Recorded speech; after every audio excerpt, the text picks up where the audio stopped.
Hello and welcome to another episode of Cooking Leftovers 2025. Today we're not going to be cooking, but we're going to be making a cocktail called Blood and Sand.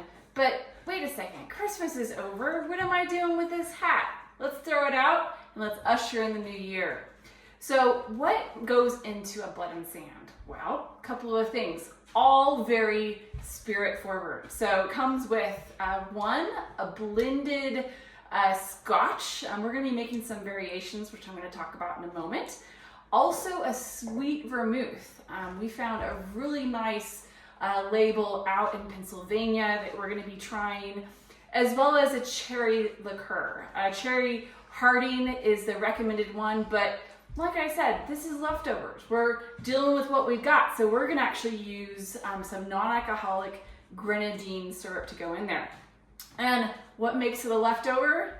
This orange that's a little bit past its prime. We're going to be using the juice to really add the citrus. Come right back. All right, so we are back and we are about to start in with our first ingredient, which is an orange. It's a little bit past its prime. So you're probably wondering how that's even possible. Well, you know, one of my favorite drinks, besides this Blood and Sand, is a good old-fashioned. And what do you garnish your old-fashioned with? Oranges. And, you know, it would be more responsible for me to get my citrus and my vitamin C through orange juice, but old-fashioned with bourbon is way more fun. So the first thing is an ounce of our orange juice. And what I'm going to do is I'm going to kind of eyeball the orange juice. Usually, if the camera's not rolling, I would actually get out a scale to measure it to accuracy. But, you know, we're going to play a little fast and loose tonight. So that's probably about an ounce. And if not, it'll be okay. All right, the next thing we're going to do is we are going to get out this thing called a blended scotch. And the blended scotch is a combination of multiple spirits, but in this case, we're going to be using something a little bit different. So this is called Trail Forge. So Trail Forge is technically called a beer schnapps. So it is a beer that's been distilled through a pot stiller, and there's a really cool story behind Trail Forge. So I'm going to open it up while I'm telling you a little bit about it. So here in the small town of Buena Vista, Colorado, there is two well-regarded procurers of alcoholic beverages. You've got the Eddie Line brewery just down the road from us, and then you also have the Deer Hammer Brewing Company.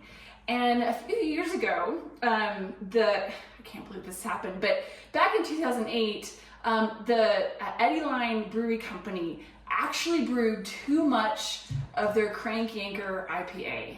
Can you believe that is actually possible?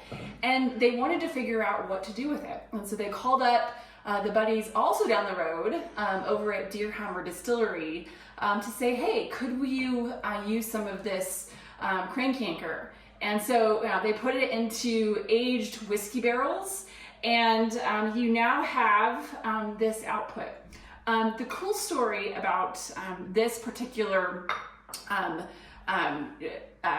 beer schnapps is that all of the proceeds that come from a sale of Trail Forge go to building out the single track across the way in Midland. And now we're on to the next essential ingredient, which is sweet vermouth. So this particular sweet vermouth is really fun. It is a black vermouth distilled in the style of Spain. And the name of it is called Tender is the Night. So just a gorgeous vermouth. And it's based out of a distillery in Pennsylvania. So we're going to do an ounce of that. This is one of those easiest drinks to make. You know, if you can procure all of the ingredients, it's just 1 ounce all around, right? So 1 ounce of orange juice, 1 ounce of the Trail Forge, and then 1 ounce of the vermouth. And so the other thing about this particular vermouth, and also how it got its name, so the distillery is called Casa Carmen, and when they were coming up with a name for their vermouth, they went no further than John Keats, and the poem is called Ode to a Nightingale. Fascinating story. If you are a poetry person, I'm not really, I think it makes me look cooler, but I've got no patience for poetry. Anyway, it was all based upon or inspired by a poem called Ode to Nightingale, which is just a reference to the fleeting part of life, and that life is made more rich through experiences, kind of what we're doing now. So while I was talking about Casa Carmen and the vermouth here, I snuck in a grenadine. So 1 ounce of grenadine. And like I mentioned, this is not a normal part of Blood and Sand, but we decided to go non-alcoholic because, again, this is the Leftovers cooking show. We're using whatever we have left over to make amazing cocktails.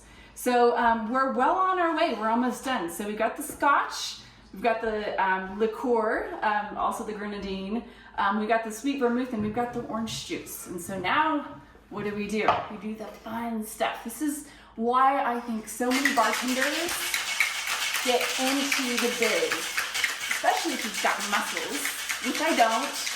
You can show them off if you're behind the bar. And I have no idea if you can actually hear what I'm saying. Let's dribble anyway. All right, so let's pause this sucker. I'm gonna go get my martini glass and then we're gonna pour her out. All right, and now we are ready. The great reveal of the Blood and Sand. Here we go. Look at that, Blood and Sand. So, like I was saying, there's a lot of interesting backstories in this cocktail, but I think it's kind of fitting. So Blood and Sand, first of all, let me try this and see how it tastes. I'll tell you a little bit about the story behind Blood and Sand. That is good. It is strong. You can definitely taste the cherry and the vermouth. To be honest, I think probably the best way in which to try this is not in a martini glass or a coupe, the way that it's supposed to be designed, but in a rocks glass with a really big, spherical ice ball. But this is very, very refreshing. I was mentioning, there was a reason why we both chose this particular cocktail and also why we chose a few of these spirits. So the word Blood and Sand actually comes from a Spanish novel back in 1910. Being a Spanish novel about adventure, no surprise, it involved a bullfighter. So it all canvasses both the rise and the fall of a bullfighter in Spain. Now, America, we actually like to turn it into a movie. It was a movie starring Rita Hayworth and a few other very handsome young men. But what I find so unique is, if you think about mountain biking, anybody who's been mountain biking for a minute has experienced some scrapes, some blood, some bloody knees. And so I think that it's very fitting that we are augmenting our Blood and Sand with a Trail Forge that highlights and invests in the single track here in Buena Vista, as well as also celebrating the local purveyors of distilleries out in Pennsylvania. And with that, another episode of Kitchen Leftovers 2025. Peace out.